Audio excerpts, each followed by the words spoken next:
What is going on, everybody? Welcome here to the Purple and Gold podcast. Vikings with a huge win today over the Cincinnati Bengals. Now, I'm fortunate enough here to have Josh here with us. Despite the beatdown of his Bengals, he is still here doing this video with us. So, shout out to you, Josh. Josh, do you want to do any type of introduction before we get this thing started? Yeah, what's up, everybody? I'm Josh, and I've been a lifelong Bengals fan. Just to let you guys know, I didn't jump the bandwagon when they drafted Joe Burrow. I was just telling Braden I was a Bengals fan ever since they had Carson Palmer and Chad Ochocinco. So so still rocking the Cincinnati Bengals hard, and we're gonna somehow get through this podcast here talking about the game, but. Yeah, all good. But thank you, Braden, for the invite, man. I appreciate it. Gotcha, man. And I appreciate you for being here. So, 48-10.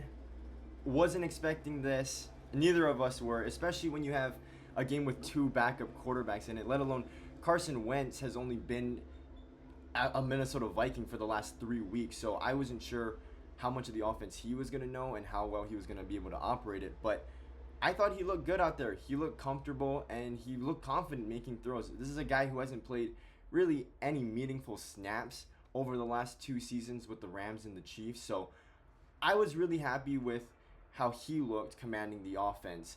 And on the defense, how can we not talk about Isaiah Rodgers? Isaiah Rodgers may have just put on the best defensive performance in NFL history. And that's not an over-exaggeration. He had a pick six. He had a forced fumble that he recovered on his own for a touchdown. That's 2 touchdowns there. And then forced another fumble on the drive right after. I mean, I've never seen anything like it. And the fact that the Eagles let him go, seeing the kind of defensive help they need now. I mean, this was a steal. This is one of the biggest signings in free agency after this week. But, Josh, do you have any initial thoughts on this game that you want to put out there? Yeah, no, I mean, I felt that the Vikings, what I really like from the Vikings that they started out fast. And just because of just coming from a Bengals fan, the defense has been struggling to get going early. So I really liked how the Vikings pretty much, I think there was a penalty on Daxil. I think he was covering JJ on that kind of ignited the drive there. But yeah, just really liked how they were able to just come out there, punch the Bengals right in the mouth, and kind of set the tone for what was to come for today, for sure. Yeah, no, and it really did. I mean, I was shocked with the way that Carson Wentz kind of came out and just led that drive all the way down the field. I also think that it was a huge help that Jordan Mason got that run game going in that front five. I know that the Bengals have been struggling with run defense this season, and I know kind of their defense as a whole, but that is definitely the weaker spot of that defense. So, the Vikings, you got to give credit to them. They still have to go out there, execute those blocks. Mason's got to find the lanes, and they did exactly that. And I think that also made things a lot easier for Carson Wentz. Them being able to play with a lead early on, and then the defense playing the way that they did, I think also helped Carson Wentz's performance and help him settle in as a Vikings quarterback, which he will be most likely for the next 2 weeks as well. So a promising start to the career of Carson Wentz in a Minnesota Vikings jersey. Let's talk about some players offensively for the Vikings that had standout games. The first one and the most noticeable one, and Josh and I talked about this leading up to the game this week, Christian Darrisaw. The difference in the offense's execution when Darrisaw is on the field and when he is not. This is one of the most impactful offensive linemen in all of the NFL. And you can only have these long developing plays and take shots down the field when you have a guy like Christian Darrisaw blocking for the blind side of your quarterback. So did you have any thoughts on Darrisaw today? Because I know that's a guy that you were talking about that you like to watch film on. Yeah, like I was telling you, Brain, early this week, I love watching Christian Darrisaw. I'm a big fan going back in the NFL when the Cowboys had their great offensive line, the Great Wall of Dallas, and they would talk about guys just literally just mauling people, and that's what Christian Darrisaw reminds me, is one of those guys pretty much of those, back when the Cowboys were winning Super Bowls, but that's where it all starts is, is that O line, and Christian really the tone for the Minnesota Vikings, and I'm just really glad to see him back on the field and being impactful for the Vikings in that way. Because and like I told you, Braden, he's in my books a top five offensive tackle in the league when healthy. That's an awesome take, man. And this is a guy who doesn't get a ton of recognition because there's other guys out there like Lane Johnson and Penei Sewell and Tristan Wirfs. These guys kind of dominate the awards every year in terms of Pro Bowls and All Pro recognition. But yeah, Darrisaw is definitely one of those guys who makes a world of a difference when he is out on the field, and it's a reason why he's getting paid $30+ million a year to protect whoever's playing at quarterback for the Vikings today. It was Carson Wentz. And then, of course, I want to emphasize again Jordan Mason because I think we kind of look at this backfield as a 1-2 punch. And in terms of carries, it is that. But it's kind of turning to this point, and I know that Aaron Jones didn't play today and won't play for the next 4 weeks because he's on IR. But I think even when he is back, I think Jordan Mason has to get majority of the carries for this Vikings team because the run game just feels so different when they're trying to go north-south instead of east-west. Jordan Mason is a different type of back. He brings a different element in terms of power and physicality that I think the Vikings have been missing since Kevin O'Connell's been the head coach. So I think that this has been another sneaky good addition that the Vikings made in the offseason. Yeah, definitely. To be honest, I didn't even know who Jordan Mason was until today. So, but now I know who he is now Yeah. after running over the Bengals. But yeah, no, I mean it's just one of those things, right? That when you go into the off season, right, you're trying to look and see what holes are you trying to fill, right? And then for sure the Vikings needed another running back, to complement Aaron Jones. And I felt like they did find that, through, after this week, they've done their homework and they really found that second punch with Jordan Mason there, and really showed today, with him rushing 116 yards and just being really efficient, and wasn't just touches, wasn't just like wasted, reps or touches for him. When he got the ball, he made the most out of it, and that's the kind of player you want on your team is, to take advantage of every opportunity that you can get, and just really, happy, to see Jordan Mason doing that for the Minnesota Vikings. Yeah, not to say that Aaron Jones doesn't run with a purpose, but again, the physicality that Jordan Mason brings, I mean, he is going 110% on every single snap. And you can feel it. You can feel it. And I think the offensive line feeds off of that physicality as well. Transitioning to the defense, we already talked about Isaiah Rodgers and his generational performance today. Another guy that I think quietly had a really good game was Jonathan Grenard. And I think this is another guy, as Vikings fans, I think we can all agree to this, that he doesn't necessarily get as much of the recognition that he deserves. Couple of pressures today. I don't believe he came down with a sack, but just in terms of run defense and just getting in the backfield and disrupting plays, messing up the timing and the rhythm for Jake Browning, and it ultimately led to a couple of sacks for other players. Jonathan Grenard is a disruptor in the backfield. He entered this game top 3 in pressures in the league, and he only added to that total today. So this is another one of these impactful additions that the Vikings have made in the recent years, and I mean, he is turning into a staple outside linebacker in the league. Vikings, I mean, we have to be so impressed with just this line in general. The front four played fantastic today, but Jonathan Grenard definitely stuck out to me.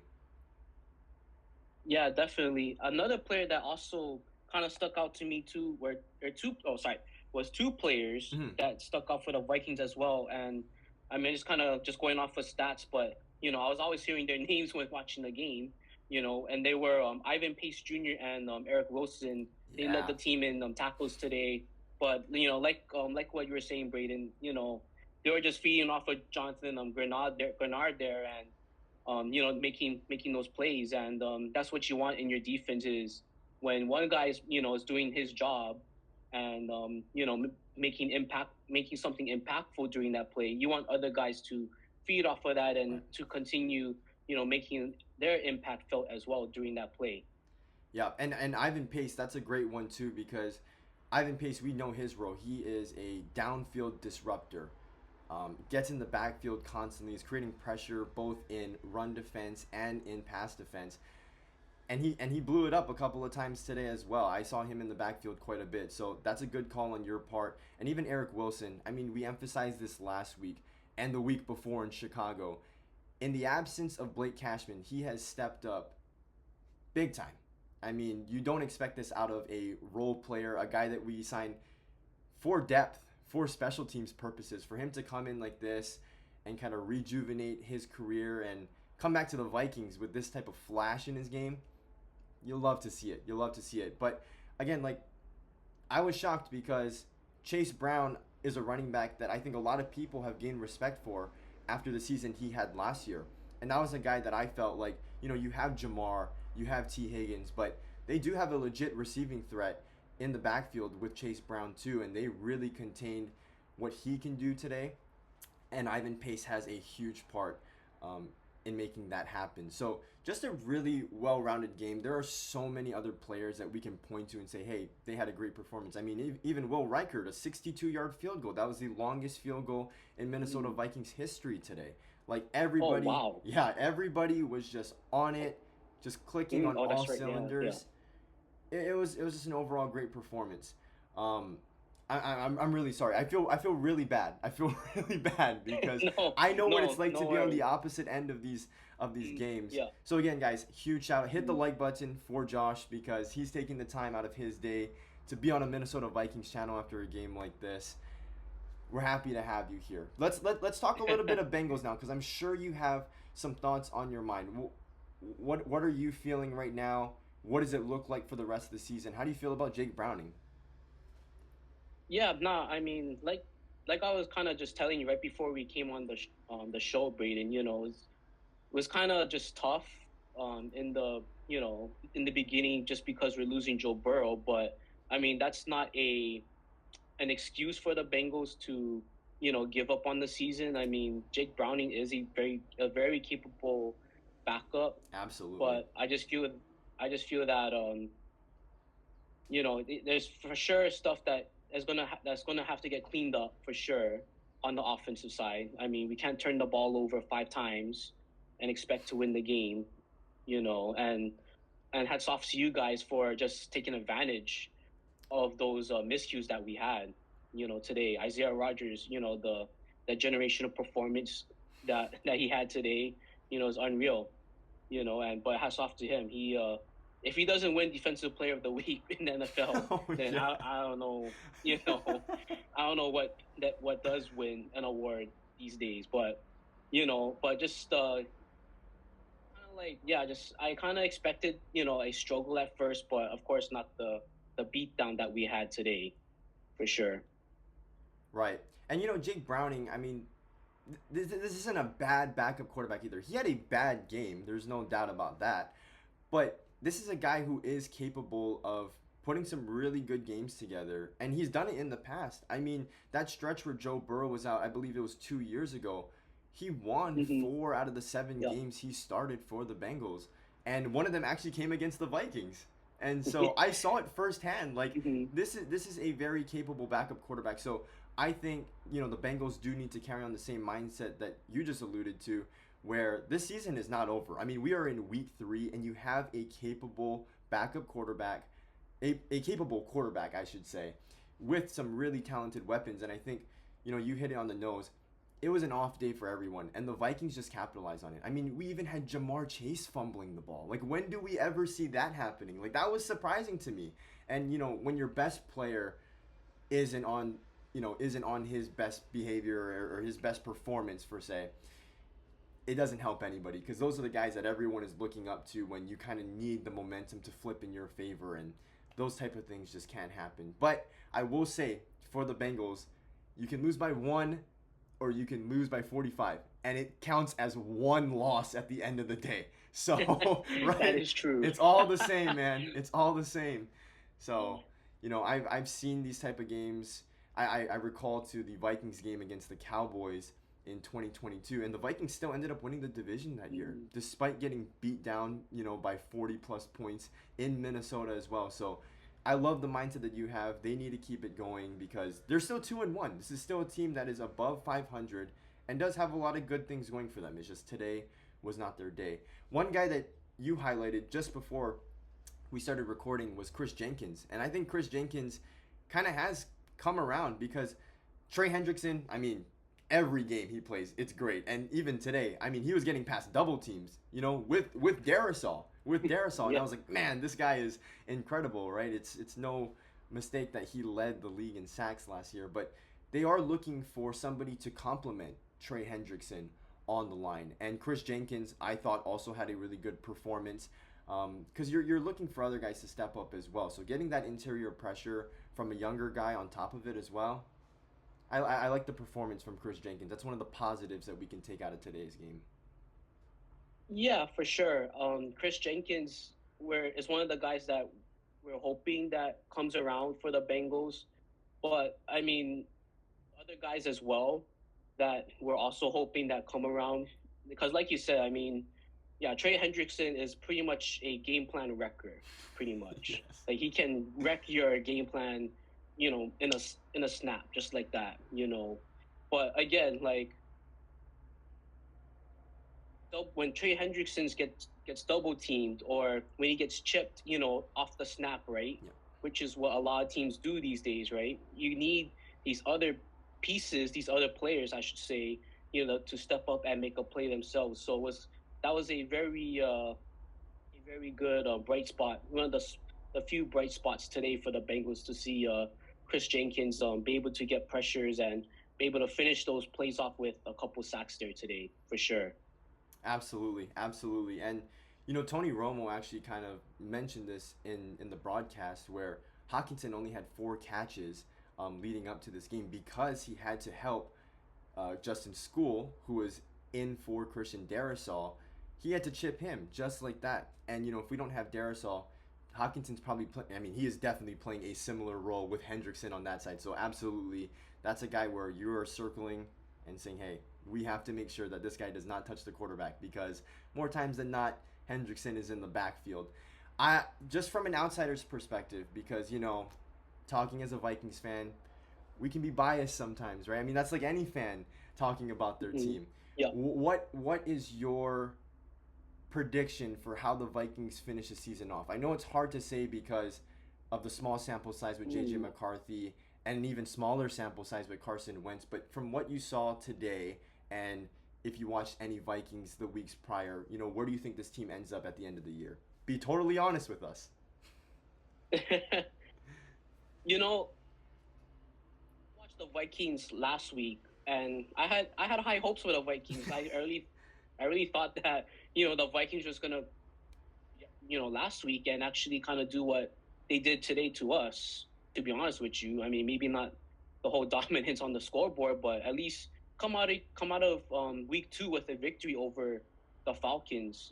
But um, I think they just gotta find to be more consistent and not have these big Yes. emotional waves, I guess if you want to call it, where like last week, like you can just kind of tell, the Vikings were just kind of down and they just weren't feeling it, last week, um, and then boom, just a big difference in one week, right?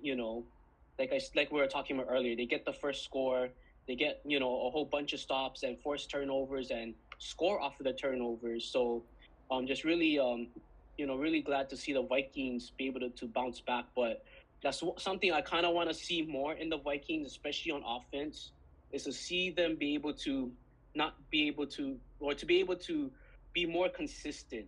And if just from the small sample size, like you were mentioning, Braden, if the Vikings can be able to be consistent and play their brand of football, I really see them, qualify.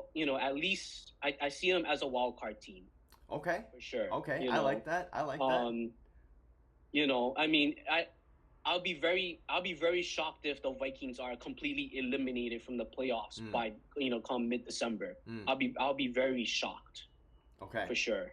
I, I, That's for sure. Like, yeah. I like the optimism here. I like the optimism here, and I'd be ecstatic if the Vikings were in the playoffs. thank you again, Josh, for being here. Were there any socials or anything that you want to shout out before we close this video out? Yeah. I mean, if you guys want to go ahead, I have two Instagram accounts, which is JM underscore Watts, and then I also have my JM underscore Watts underscore golf, I believe, as well my golf page as well. And then if you want to go ahead and friend me on Facebook as well at Josh Watase as well, There we go. for sure. I'll plug those socials in the description if any of you guys are interested. Guys, Josh knows ball. Josh knows ball, and I think that was pretty evident in this video today. Josh, I appreciate your time joining us on the show. Vikings improved to 2-1 on the season. They get Pittsburgh next week in the first ever game in Ireland for the NFL. So that's going to be another historic game for the Vikings coming up here. But Vikings are 2-1. We're going to celebrate this week. And yeah, thank you guys all for watching. Hit that like button, hit the subscribe button. Oh yeah. Before we sign up, I will be cheering for the Vikings this week because I mean, as a Bengals fan, we do not like the Steelers, so we'll be rooting for the Vikings all the way in Ireland. Hopefully, they can knock off the Steelers for us there. Yeah, help us out in the division race. That would be a win-win for both of us. But yeah, great point again. Thank you guys for watching this video, and until the next time, we will see you guys all later. Peace.